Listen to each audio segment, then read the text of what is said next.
시청자 여러분 안녕하십니까. 지금부터 정확한 안보정론을 시작하겠습니다.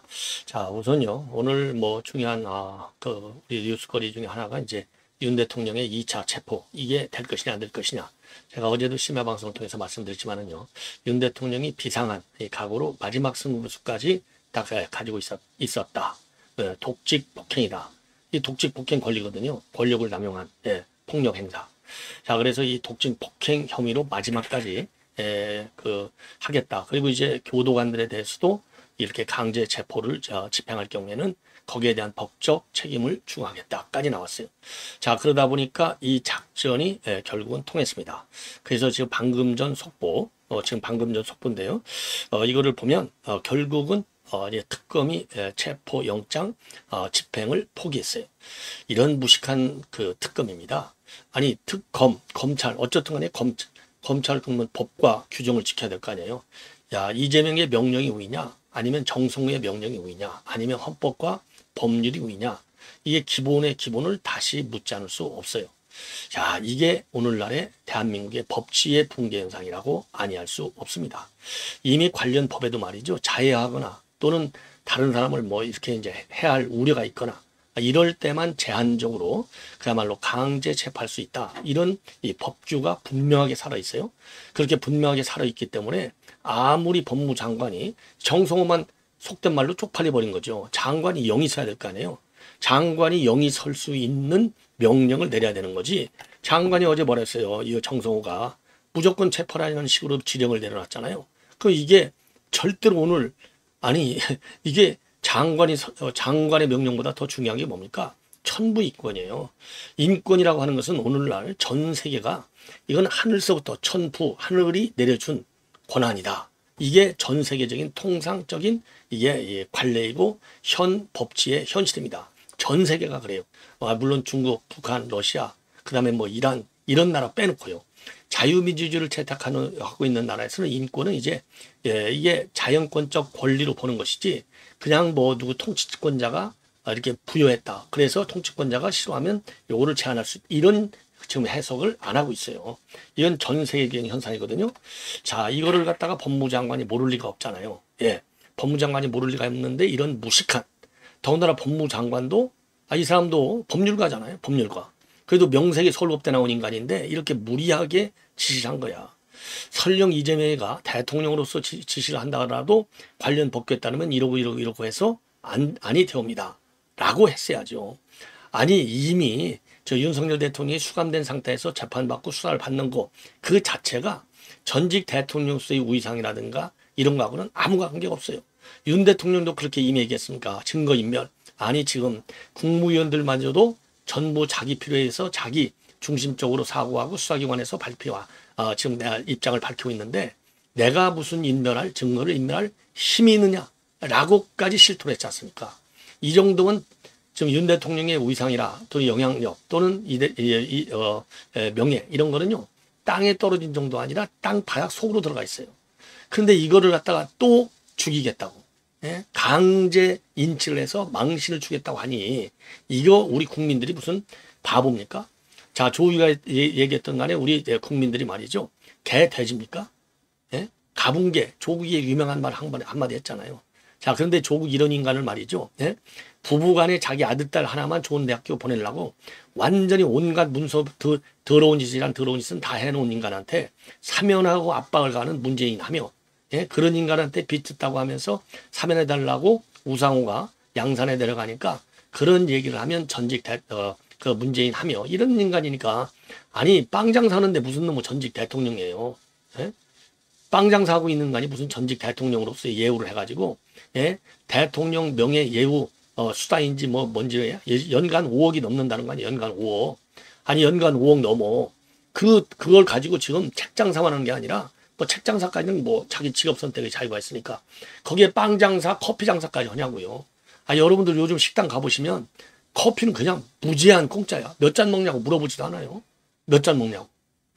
근데 거기서 커피도 팔아먹고 있어요. 빵도 팔아먹고 있고. 아니 오직해야 그 옆에 빵집을 내겠어요. 우리 국민들이. 이게 전직 대통령이라고 하는 문재인의 행태예요. 이런 인간들이. 그렇기 때문에 그렇기 때문에 추미애가 문재인 개망신 시켰잖아요. 윤 대통령 2개월짜리 징계를 하겠다. 직무 정지시키겠다고 문재인한테 가져가니까 추미애도 사법고시 합격한 법률가, 문재인도 사법고시 합격한 법률가, 이런 인간들이 문재인이가 딱 사인했는데 행정부문에서 뭐라고 그랬어요? 이건 부당해. 기각해버렸잖아요. 이런 방식. 그러면 이재명도 지금 법률가잖아. 그러면 정성호도 법률가고, 설령 이재명이가 직접 무조건하고 강제 지금 이제 이 체포를 해라고 해도 규정이 이렇고 그리고 여론이 이렇고 저렇고 그리고 윤 대통령 입장이 이렇고 저렇고 하니 이거는 무리한 겁니다. 예, 그대로 재판에 넘기시죠. 이런 방향으로 나가겠습니다. 이게 정론이죠. 이게 정설이죠. 예. 아니 명백천가 불러서 지금 이거 결국 이재명 용맥이는 거야. 결국 왜 모든 것 이런 결정이 민정수석 안 거치고 대통령한테 보고되지 않고, 예? 명색이 어쨌든 간에 뭐 지금 체포돼 있든 없든 구속돼 있든 없든 뭐 재판을 받고 이런 걸 떠나서 이 전직 대통령이잖아. 그러면 이 전직 대통령 그야말로 이재명이가 명운을 걸고 내란 세력을 모조리 없애겠다. 정청래도 마찬가지. 이런 상황인데 이거를 이재명한테 정성호가 말이죠. 또는 특검에서 민정하고 사전 협의 없이 강제 체포 영장 집행을 2번에 걸쳐서 하겠냐 이 말이죠. 당연히 그럼 민정수석이 특검한테 이런 보고를 받았는데 요거를 대통령이라고 하는 이재명한테 보고 안 하고 이거를 집행하겠습니까? 이게 설령 안 한다 한다라도 대통령이 모르겠냐고 이거를. 응? 아니 이춘석이 다 이재명이가 알아갖고 지시하잖아. 그거 뭐 엄격하게 수사로까지, 예? 일개 법사위원장 관련 지금 신상 처리도 다 알아가지고 지시를 내리는데, 자 그래서 이 정도가 되면요 거꾸로 100%라고 있잖아. 그리고 이재명 본인도 협치하겠다고 있잖아. 그러면은 이 정도가 되면 그동안에는 이런저런 사정으로 얘기 안 했다고 쳐.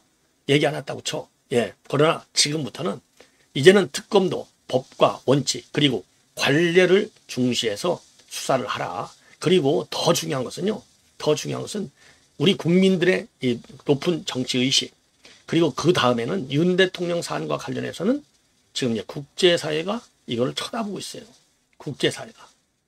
국제적인 그 영향력이 있는 단체가 입장을 내놓고 안 내놓고를 떠나서 지금 국제사회가 지금 이 모니터하고 있고 워치를 하고 있다. 이 점을 유의를 해야 됩니다. 왜? 더군다나 이재명이 이제 곧 지금 오늘 중앙일보 단독 보도에 의하면은 8월 25일 날 미국에 가서 정상회담을 한다는 겁니다. 예. 그러면은 정상회담을 하면 정상회담 하나만 다루냐고요. 이재명이라는 사람이 대한민국의 대통령으로 당선됐는데 어떤 사람이냐? 여기서부터 다 나올 거 아니에요. 그럼 거기에 윤석열 대통령 특검 관련 내용이 나오든 안 나오든 간에 같이 엮여서 그게 외신에 기사화되고 안 하고를 떠나서 지금 외국 정보기관 이런 데서 이거를 다 모니터하고 있어요. 다. 그 정도로 대한민국의 정치, 대한민국의 외교정책, 그리고 경제정책 이런 거는요. 국제적인 관심거리가 되는 겁니다. 그만큼 대한민국의 국격이 커졌기 때문에, 대한민국 국제적 위상이 커졌기 때문에 거기에 맞게 특검도 법을 집행하라. 이런 말씀을 드리지 않을 수 없어요. 그러면 결정적인 이유가 뭐냐? 결정적인 이유는요. 지금 윤석열 대통령의 저항이, 즉 체포 거부가 굉장히 생각했던 것보다 셌다는 겁니다. 자, 그럴 경우에는 물리력으로 이렇게 이제 강제 집행을 끝까지 할 경우에는 완강히 거부했기 때문에 부상 등의 우려가 있다. 이런 부상 우려. 예, 부상 우려가 있기 때문에. 그러니까 부상 우려가 있다는 게 현장 의견이잖아요. 그러면 부상 우려가 있다라고 할 경우에는 그 부상 우려가 있다는 것은요. 지금 특검 측에서 발표한 내용이에요. 특검 측에서 발표한 내용이 부상 우려가 있다는 겁니다. 그러면 부상 우려가 있다는 얘기는 얼마나 무리하게 윤 대통령의 인권을 침해했느냐. 그러니까 이게 이제 독직 폭행으로 연결이 될 수 있는 거죠. 자, 그래서 그러니까 이렇게까지 무리하게 부상 우려가 있을 정도로 부상 우려가 있어서 있다는 현장 의견을 받아들여서 집행을 안 했다. 이 얘기는요. 얼마나 무리한 법 집행을 했냐 이거예요. 그 배경에는 어제 정성호가 뭐라고 그랬어요. 법과 원칙에 따라서 엄정하고 공정한 법 집행이 이루어지도록 특검의 체포영장 집행 업무에 적극 협조하라. 이렇게 지시를 했잖아요. 예? 이 구치소에다가 이렇게 지시했잖아요. 그러니까 구치소에서도 끝까지 이거를 장관 명령이니까 협조를 했겠지. 특검에다가. 네. 그동안에는 서울구치소장도 뭐라고 그랬어요. 요거, 이 구치소, 이 강제 체포, 요 규정에 맞지 않다. 지금 윤석열 대통령의 경우에는. 그래서, 지금 교도관들이 강제로 체포할 수 없다. 이렇게 입장을 내놨잖아요. 그럼에도 불구하고, 아니, 구치소장이 왕이잖아요. 구치소에서. 구치소장의 이런 유권 해석을 무시하고 특검이 두 번째로 집행을 하고, 그리고 장관은 그 위에 아주 더 얹혀서 더 난리를 치다가 개망신을 당한 겁니다. 예. 자, 그래서 본래 말이죠. 오늘 보니까, 예, 본래 이제 9시에, 지금, 본래, 집행이 이제 9시로 예정됐는데, 김홍일 변호사, 배보윤 변호사, 이 접견을 하는 시간이기 때문에, 접견 시간에는 영장 집행이 어렵다라고 보고, 8시대로 땡겨서 집행을 하다가 이 난리가 난 겁니다. 예. 아, 정말 기가 막히죠. 예. 자, 그래서 지금 이제 이게 국제적인 파장으로까지 이어질 점이 이런 개망신스러운 사건이기 때문에 정말 우리나라의 위상이 얼마나 정말 떨어졌을까 생각을 하면요. 특히 해외 동포들의 입장에서 본다면 이런 망신이 국제적인 망신이 있을 수 없다. 이렇게 비판하지 않을 수 없습니다. 자, 그래서 특검의 지금 이 무리한 이 법 집행 이런 걸 보면은요. 우선요. 지금 이제 이 김용현 장관에 대해서도 지금 동부지검으로 방문 조사를 한다. 이렇게 되어 있고요. 우원식 이런 무식한 인간은 또 오늘 특검에 출석을 하겠다. 이런 입장을 내놓고 있습니다. 자, 아니 제가 그랬잖아요. 아니 국회의장이나 되는 이 수준에서 예? 이거 국회의장은 서열이 말이죠. 서열이 대통령 다음으로 입법부가 2등이에요. 예, 입법부가 2등. 서열 2위야 국회의장. 자, 2위, 3위가 되는데 여기에 지가 특검에 가서 예, 내란에 대한 그러니까 이제 계엄에 대한 역사적 그 진상 규명에 도움을 줘서 정의를 바로 세우겠대. 그래서 이 우원식은 정의를 지가 꼭 특검에 출석해야만 정의가 쓰고 특검에 출석하지 않으면 정의가 안 쓰나? 우원식한테 제가 묻고 싶어요. 이 기가 막힌 인간한테. 야, 그러니까 국회의장이라는 자가 아니 정의를 세우면 서면으로도 세울 수 있고 아니 김용현 장관도 구치소에 방문 조사하잖아. 그러면은 방문 조사도 있고 전화도 있고 방법이 뭐 제3의 장소에서 만날 수도 있고 얼마나 많아요. 그런데 특검에 출석했다는 거예요. 이거 의장이나 국회의장이라 하는 인간이 명비어천가를 불러도 유만무동이지. 이거 나라를 망신시키는 겁니다. 어떤 점에서 대한민국의 민주 수준이 저것밖에 되지 않는구나. 예? 나라 망신시키는 거예요. 이러고서 무슨 면목으로 의장 외교를 한다, 의원 외교를 한다고 하면서 해외를 돌아다닐 것인지 기가 막히다. 이런 말씀을 드리지 않을 수 없습니다. 예. 자, 그래서 이 우원식 관련 이런 얘기는요. 좀 할 얘기가 좀 많아요, 제가. 그래서 이거는 이제 별도로 말씀드리고 이 시간에는 시급한 뉴스 우선요. 이 트럼프발도 그 빨간 불이 켜졌습니다. 빨간 불. 자, 그래서 지금 이제 이 트럼프가 말이죠. 예. 직접 발표한 내용입니다. 반도체에 대해서도 100% 품목별 관세를 별도로 부과한다. 자, 근데 여러분들 잘 아시다시피 우리 대한민국은 반도체 자동차 대미 제일 미국 수출에 있어서 가장 주력 품목 중에 하나입니다. 여기에서 용산 반응을 보면은요. 그거 우리는 최고 대우를 약속받았어. 아무 문제 없어. 이렇게 딱 단도리 하고 나섰는데 물론 저도 대한민국 국민이니까요.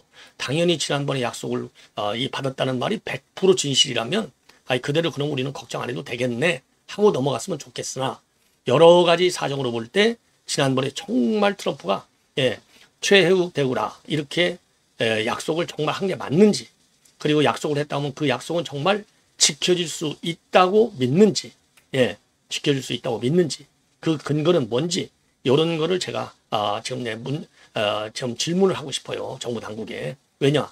트럼프는 한마디로 해서 멋대로잖아요. 자기가 하고 싶은 대로 해. 뭐 15% 준다 했다, 10% 주고 15% 준다 했다, 50% 매기고 말이죠. 지 멋대로 그냥 완전히 종횡무진하는 럭비 선수나 마찬가지인 거예요. 그렇기 때문에 왜 제가 이런 우려를 표명하지 않을 수 없냐면 문서가 하나 없잖아요. 문서가 하나도 없다니까. 그 중요한 협의를 하는데 핵심 메모라도 해가지고 야 여기에 같이 사인하자. 장관들끼리 많이 나도. 트럼프 사인은 격에 맞지 않죠. 왜냐하면 한국에 이재명이 없는데 거기 뭐 장관들이 하는 걸 갖다가 트럼프가 사인을 하겠습니까? 안 하지. 그거는 외교적인 프로토콜에 맞지도 않고 그러면은 그날 백악관에 있었던 장관들 있잖아요. 장관들하고 우리 장관들하고 사인이라도 하나 해야지. 빨리 메모해서 현장에서 안 됐으면은 서울로 들어오기 전에라도 해야 되고 서울 들어와서도 외교 채널을 통해서 우리 이거 지난번에 한 거 이런저런 사정으로 요즘 국내에서도 얼마나 문제 제기가 많아요. 이견이 많았잖아. 그러면 공통된 내용 어디까지 담을 수 있는가까지 최대한 담아서 우리에게 유리한 문서를 하나라도 만들었어야 되는데 하나도 없잖아. 정부가 지금 문서 만들었단 말이 있어요. 사후적으로라도 문서 만들자고 요청이라도 했어야지. 근거라도 남겨놨어야지. 근거. 외교관계에 있어서는요. 이 구두 약속 이런 것도 물론 중요하지만은 근거가 무지개 중요해. 근거가 없으면 근거를 만들려는 노력이라도 했어야지. 노력이라도. 저는 그런 노력을 하고 있다는 말을 한 번도 못 들어봤어요. 그러면 트럼프의 협상 전략과 협상 기질, 그리고 협상 방향, 그리고 트럼프 대통령의 성향 이런 거를 볼 때 정상회담 준비 과정에서 25일 날 한다는데 아직도 지금 뭐 거의 20일 남았잖아요. 남았는데 그 사이에 또 어떤 이걸 뭐라고 그러죠? 이 주고받는 이 거래, tit-for-tat라고 그래요. tit-for-tat. tit-for-tat 주고받기. 거래, 내고 이 과정에서 어떤 주장이 오고 갈지 몰라. 그래서 관세는 자동차하고 그다음에 반도체 이 관세는 그러니까 이제 특히 이 반도체에 대해서는 최혜국 대우를 해주기로 했다라고 하는 약속을 과연 우리가 얼마만큼 믿을 수 있냐 이겁니다. 그게 관전 포인트인데 믿기가 제가 보기에는 좀 어렵다. 자, 그래서 지금 반도체 자동차가 얼마나 유력한 품목이냐 이겁니다. 그래서 트럼프가 얘기한 걸 보면은요. 미국이 아닌 곳에서 생산되는 모든 집적 회로와 반도체에 대략입니다. 대략 approximately 대략 100%의 품목별 관세를 부과하겠다. 그러면서 미국의 반도체 공장 건설을 약속했거나 건설 중이라면 애플과 같이 관세가 없다. 이건 아주 큰 발표다. 빅 스테이트먼트다. 이렇게 얘기했어요. 그런데 이제 지난번 30일 날 타결된 우리 협상에서도요. 그 당시 우리 협상 대표단이 발표할 때도 반도체의 품목별 관세와 관련해서는 최혜국 대우를 받았다라고 주장을 했는데 그럼에도 불구하고 이게 과연 약속이 지켜질 것인지 안 할 것인지 굉장히 우려가 된다. 자, 그러면서 오늘 트럼프 대통령의 발언 내용을 보면은요. 많은 기업이 다른 지역을 떠나서 미국으로 빠르게 이동하고 있다. 미국에서 생산을 진행하고 있거나 생산을 약속한 기업들에는 고용과 생산 규모와 관계없이 관세를 부과하지 않을 것이다. 자, 그러면서요. 수입 반도체 100% 관세 부과한다. 이거 강하게 밝히면서 어떤 이유로든 생산 시설을 건설 중이라 말하고 나중에 마음에 들지 않는다고 입장을 번복하면 누적된 금액을 나중에 청구할 것이다. 이게 얼마나 무서워요. 그 돈은 반드시 지급해야 한다. 와, 어마어마해요. 그러면서 100% 부과 계획에 대해서는 매우 중요한 선언이다. 이렇게 밝혔습니다. 자, 이 얘기는요. 그러니까 이 반도체 이것도 지금 우리가 이제 3,500달러 플러스 1,000억 달러 플러스 알파로 돼 있잖아요. 그런 것처럼 미국에 다 투자하라. 그러니까 미국에 지금까지는 이제 중국이 전 세계의 공장이다. 이렇게 돼 있었잖아요. 그러니까 우리가 웬만한 우리가 생활하는데 필요한 물건 사보면 전부 메이드 인 차이나잖아요. 메이드 인 차이나. 그런 것처럼 지금 중국이 세계의 공장이다. 세계의 공장이다. 이렇게 평가를 받는데 이제 그거 지우겠다는 거예요. 세계의 공장은 중국 아니야. 미국이야. 미국. 그래서 군사적으로 팽창을 저지하고 경제적으로 더 이상 중국이 팽창하는 것은 막겠다. 이게 결국은 지금 트럼프 정책의 대중 정책의 일환으로 반도체까지도 100% 때리면서 미국으로 공장을 옮겨와라 이 얘기예요. 어마어마한 압박입니다. 이게 군사적 압박, 경제적 압박 모든 수사를 다 동원해서 중국을 견제하는 거예요. 여기에 세계 여러 나라들이 이제 어려움을 겪는다. 그런데 이것만 보더라도 이재명이가 최씨의 발언 아직도 살아있다. 아예 이런 거. 그래서 더 이상 말이죠. 중국을 배려하는 이번에 루비오 장관하고 그다음에 조연 장관 둘이서 만나서도 뭐라고 그랬어요. 미국에서는 바로 입장문 내놓기를 대만 해협에서의 평화와 안정이 국제사회의 번영과 안정에 직결된다 이렇게 얘기했거든요. 근데 우리 외교부에서는요. 겁대가리 없이 그 말을 싹 뺐어요. 대만이라는 말은 어디서도 찾아볼 수 없어. 대만을 빼고 대신 어떤 말을 썼느냐. 인도 태평양 지역이라는 말을 썼어요. 인도 태평양 지역에는 대만만 있습니까? 대만, 필리핀, 한국, 인도, 온갖 거 다 있잖아요. 일본. 근데 미국은 당연히 다른 데도 관심 있지만은 현재 상황에서 미국 외교 국방 정책의 최고 핵심은 오로지 대만에 가 있어요. 이런 대만을 우리 외교에서는 싹 빼고 인도 태평양은 널널한 말로 대신했어. 예, 널널한 말로. 그러니까 미국에서 열받았겠죠. 야, 너 뭐 하는 거야, 너희들? 이렇게 말 안 들어? 그리고 나서도 정상회담 하겠다고? 이렇게 이제 미국이 또 쏘아 붙였겠죠. 그러니까 놀래니까 조현이가 뭐라고 그랬어요? 중국 너희들 국제법 지켜야 돼? 딱 얘기했잖아요. 이웃나라도 관계가 많어? 딱 이렇게 얘기했잖아요. 그러니까 그냥 꼬리를 내린 것뿐만 아니라 아이고 한 번만 살려주세요. 미국 형님들.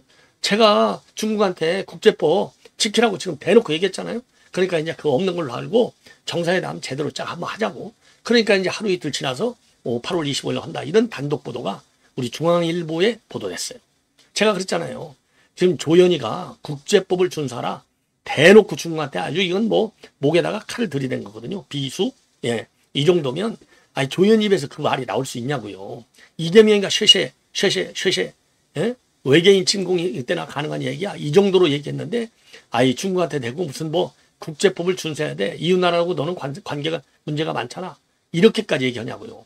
상황의 변화가 있는 거야. 그러면 그 정도로 이재명의 생각에 반하는 말을 외교 장관이 직접적으로 공개적으로 그것도 미국 언론, 미국의 유력 언론, 워싱턴 포스트 여기에서 밝힐 정도가 되면 그 외부 요인은 미국밖에 없다라고 하는 판단하는 것은요. 그건 상식적. 어린애도 그 정도는 판단해요. 저렇게만 판단하는 게 아니라. 그러니까 바로 중국에서 너 무슨 소리 하는 거야? 우리는 국제법 다 잘 지키고 있어. 유엔 헌장도 잘 지키고 있고. 그리고 중국의 외교정책의 기본 원칙도 평화 완정이야. 요렇게 바로 쏘고 나왔잖아요. 그러니까 이제 놀래가지고 외교부서도 그런 게 아니고 사이좋게 지내자고 한미 동맹 우위에서 한중 관계를 발전시켜자는 나가는 의미야. 요렇게 외교부하고 용산 대통령실에서 동시 패션으로 빨리 무마시켰잖아요. 왜? 열받으면 에이펙 회담에 시진핑이 안 와버린다니까요. 이 한마디 가지고 내가 이렇게 망신당했는데 한국한테 내가 갈 수 있겠어? 너희들 한번 두고 보자. 다시 시진핑이가 또 칼 뺀다고요. 이게 무서우니까 동시 패션으로. 예? 외교부와 용산이 동시 패션으로 납작 엎드렸잖아요. 예. 그렇게 되는 거예요. 그러니까 제가 이 말씀을 드리는 이유가 바로 지금 이 반도체. 그러니까 이제 반도체 가지고서도 중국도 잡겠다는 거예요. 왜? 반도체도 지금 삼성전자 전에는 뭐 5년 떨어졌다, 뭐 10년 떨어졌다. 지금 완전히 삼성을 능가하는 이 위기에 있잖아요. 자동차도 마찬가지고. 지금 중국 자동차 공사가 지금 어마어마하게 크지 않습니까? 예. 그래서 지금 이거를 보면요. 이거를 반도체 100% 보관을 그냥 반도체 삼성에서 만드는 거 이런 차원이 아니라 중국에 대한 트럼프의 압박 강조, 압박 수위가 이렇게까지 세다. 자, 그래서 이 반도체 산업 이미 뭐 바이든도 그랬잖아요. 반도체 이게 국제 공급망 재편, 안보 위협으로 보는 거예요. 반도체 산업. 예. 자, 그래서 지금 이게 이제 지금 트럼프 행정부는 말이죠. 이 국가 안보에 위협이 된다고 판단할 경우에는 수입산 무역 제품에 관해서 관세를 부과할 수 있도록 미무역 확장법이죠. 232조가 있어요. 이거에 근거로 해서 지금 반도체에 대한 조사를 진행하고 있어요. 예. 반도체하고 스마트폰과 같은 IT 제품 다수가 232조의 대상이 되는 겁니다. 야, 그래서 실제 트럼프가 이제 반도체 관세를 부과하면 최초 사례가 되고 지금 우리는 그동안에요. 이 FTA 덕분으로 제로 좀 이제 관세가 없어요. 어마어마한 영향을 받게 될 우려가 있다. 왜냐하면 최혜국 대우는요. 그야말로 하나도 세금 안 줄 수도 있고 조금만 부과할 수도 있어요. 그래서 반도체 산업의 대미구리 수출액은 지금 106억 8천만 달러, 약 14조 8천억 전체 대미 수출 품목 중에 3위에 해당됩니다. 자, 다만 트럼프는요. 이 반도체 이 100% 관세 부과가 언제 이루어질지 그리고 어느 나라에 이루어질지 이런 거에 대해서는 구체적으로 밝히지 않고 있습니다. 그리고 참고적으로요. 지금 이 애플이 이제 트럼프 앞에서 대규모 대미 투자 이 계획을 밝혔어요. 그래서 향후 4년간 미국에다가 6천억 달러, 약 832조를 투자하겠다. 예. 그러니까 유럽이 미국에 투자하는 전체가 6천억 달러인데 애플이라는 회사 혼자서 4년간 6천억 달러를 미국에 투자한다는 겁니다. 예. 자, 이것은요. 본래 애플이 당초 투자하려는 것보다도 무려 1,000억 달러나 많다는 거예요. 그러니 이게 얼마나 무서운 이게 투자 압박이 되냐 이겁니다. 얼마나 무서운 투자 압박이 되냐. 예. 자, 이 정도까지 제가 말씀을 드렸습니다. 그래서 지금 이재명이가 지금 이제 이 8월 25일 정상회담을 앞두고 있는 상황에서 굉장히 어려운 또 하나의 새로운 고비를 만났다. 그래서 제가 그랬잖아요. 한국 관세 협상 끝난 거 웃기지 마. 끝난 거 아니야. 이건 정상회담 때까지도 가고 정상회담 끝나고 나서도 이 관세 문제에 대한 통상 전쟁은 트럼프 정부 내내 계속된다. 예, 여기에 유념해야 된다. 유념의 제1번 존치는 쉐샤라고 하는 발언 다시는 근처도 꺼내도 말아라. 예, 근처에도 가지 말라. 이거 아닙니까 제가. 아니, 미국 정부가 대놓고 얘기했잖아요. 야, 너희들 무슨 뭐 안미 중 웃기고 있어. 양다리 걸치지 마. 양다리 걸치는 것은 미국 정부에 대한 모욕이야까지 나왔잖아요. 그럼 끝난 거예요. 예, 모욕이다. 모욕이다. 이 얘기는 미국이 용납하지 않겠다는 거거든요. 용납하지 않겠다는 것은 지금 경제는 중국에 의존하고 안보는 미국의 느덜벗대로 양다리 거치는 거 그런 정책은 없애버려. 꺼내지도 마. 이 얘기나 마찬가지인 거예요. 그래서 굉장히 중요한 압박 중에 최고 센 압박. 아니, 자동차가 1등이고 지금 반도체가 3등이라는 거 아니에요. 대미 수출. 어마어마한 거죠. 지금 그러지 않아도 지금 현대차도 지금 관세 일본한테 한 2.5% 지금 뒤지고 있는 거나 마찬가지인 거예요. 가격 경쟁력에서 지금 싸움이 붙었는데 반도체까지 물린다? 어마어마한 타격이 불가피할 수 있어요. 그래서 정부 당부에서 정말 민관 플러스 전문가들의 협조를 받아서 다양한 대응 방안을 강구하는 것이 매우 시급하다. 특히 정상회담을 앞두고 말이죠. 그야말로 다양한 주제, 정상회담에 오를 수 있는 모든 주제에 관해서 정부는 정부대로, 그리고 싱크탱크 요원들은 싱크탱크 요원대로, 그리고 이제 관계 전문가들은 전문가들대로 싹 자문을 거쳐야 된다. 이런 점을 그렇지 않으면 망한다. 이런 점을요. 망하는 게 무슨 이재명 정권이 망하는 게 이런 게 문제가 아니고 대한민국이 망한다는데 위기에 본질이 있다는 점을 명심하기를 바랍니다. 자, 시청자 여러분, 이렇게 해서 본 방송을 마치겠고요. 시청자 여러분들께서 많이 시청해 주시고 격려해 주시고 또 댓글을 응원해 주시는 데 대해서 거듭 감사의 말씀을 드리고 제가 100만 고치에 빨리 도달할 수 있도록 여러분들의 적극적인 협조를 부탁드립니다. 대단히 고맙습니다.